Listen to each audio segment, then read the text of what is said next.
ପାଠ ପଢିବି।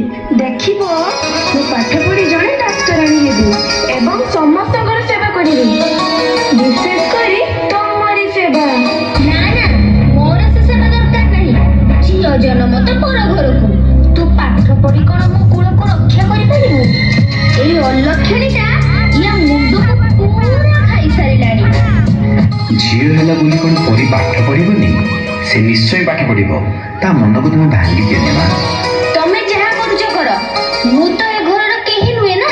ମୋ କଥା କେମିତି ରହିବ? ଯେତେବେଳେ ନେଡି ଗୋଡ କହୁଣିକି ବହିଯିବ ସେତେବେଳେ ମାର କଥା ମନେ ପକେଇବ। ହଁ, ତୁ ଏସବୁ କଥା ଜମାରୁ କାନରେ ପୁରାନି ମା। ତୁ ଆଗ ସ୍କୁଲ ଗଲୁ। ହଁ ବାପା, ମତେ ଭାରି ବ୍ୟସ୍ତ ଲାଗିଲାଣି। ଆଜି ପରା ସୁରଭି କାର୍ଯ୍ୟକ୍ରମ ଅଛି। ମୁଁ ଆଜି ନାଚିବି, ଗାଇବି, କେତେ କଣ କରିବି।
କିନ୍ତୁ କି ବିଡ଼ମ୍ବନା! ପରୀକୁ ସ୍ୱର୍ଗଟିଏ ଦବା ବଦଳରେ ପିଶାଚମାନେ ତାକୁ ନର୍କ ଯନ୍ତ୍ରଣା ଦେଇ ହତ୍ୟା କରିଛନ୍ତି। ଆଜି ପରୀର ହତ୍ୟା ସହ ପିଶାଚମାନେ ହତ୍ୟା କରି ଦେଇଛନ୍ତି ସମଗ୍ର ମଣିଷ ଜାତିର ମାନବିକତାକୁ।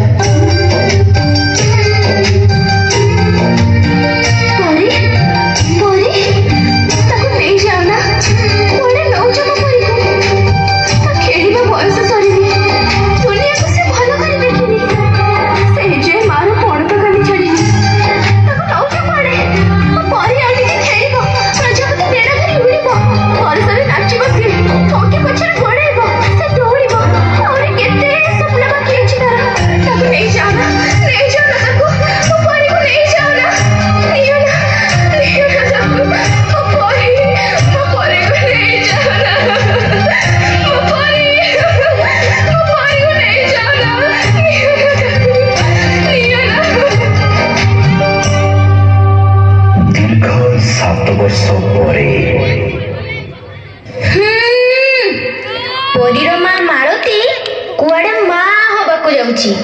ଏ ଅଲକ୍ଷଣୀ ଯଦି ଏଥର ଝିଅ ଜନ୍ମ କରେ, ସେହି ଏନ୍ତୁଳି ଶାଳରେ ତଣ୍ଟି ଚିପି ମାରିଦେବାକୁ କହିଛି।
କହୁଛ? ବାହାର କରିବିନି ତ ଆଉ କଣ କରିବି?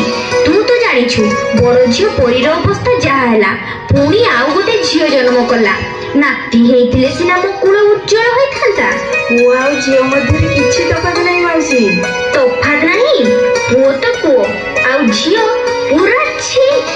ମାଉସୀ, ତମେ ବି ତ ଜଣେ ଝିଅ। ତମେ ଏମିତି କାହିଁକି ଭାବୁଛ? ଆମେ ନାରୀ ଶକ୍ତି ବିଷୟରେ କହୁଛୁ, ଶୁଣ।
ଆରେ ମୁଁ ଏତେ ବଡ଼ ପାପ କରିବାକୁ ଯାଉଥିଲି। ଏ ମା ମାଳତୀ, ତୁ ମତେ କ୍ଷମା କରିଦେ ମା। ତୁମ୍ଭେ ମାନେ ମୋ ଆଖିର ଅନ୍ଧପୁଟୁଳିକୁ ଖୋଲି ଦେଇଛ। ମୁଁ ଆଜି ବୁଝିପାରୁଛି ସମାଜରେ ଆବଶ୍ୟକତା ରହିଛି ନାରୀ ଶକ୍ତିକୁ ସଶକ୍ତ କରିବାର, ଏବଂ ଆବଶ୍ୟକତା ରହିଛି ଏହି ଅନ୍ଧ ସମାଜର ହୀନ ଦୃଷ୍ଟିକୋଣକୁ ବିବର୍ତ୍ତନ କରିବାର। ହେଲେ ହେଲେ ମୋ ପରି ହତ୍ୟାକାରୀ ଭଳି ନରରୂପୀ ରାକ୍ଷସମାନଙ୍କୁ ବିନାଶ କରିବା କଣ ସମ୍ଭବ? ପ୍ରତିଷ୍ଠିତା ଜାଗ୍ରତ ପ୍ରାପ୍ୟ ବରାନ ନିବୋଧତ। हे अवहेलिता, निर्यातिता, निष्पेषिता नारी, जागृत हुआ। एकतार बड़ मंत्र को अस्त्र करी एक हुआ। नारी शक्ति जागृत हेले नारी सशक्तिकरण मर्यादा रहिबो। नारी सरला, अबला, दुर्बला नुह। जो नारी कन्या भगिनी जाय